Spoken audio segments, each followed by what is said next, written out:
Hi, this is the Pixel Fold, and today I'll show you how to connect to Wi-Fi this device.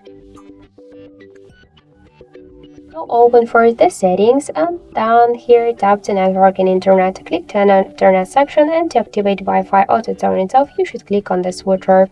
After activating the Wi-Fi switcher, you will see all of the available applications. Just tap to applications, the networks. Tap to one from the networks and enter the password.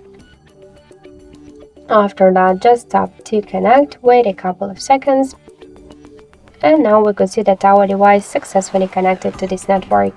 You could use more networks by the same way, just enter the password, tap to connect, and after that you could switch them here in Save Networks list. Just to make it by another way, you should open the control panel, find here Internet icon, and just to activate or turn off the Wi-Fi, you should click on the switcher.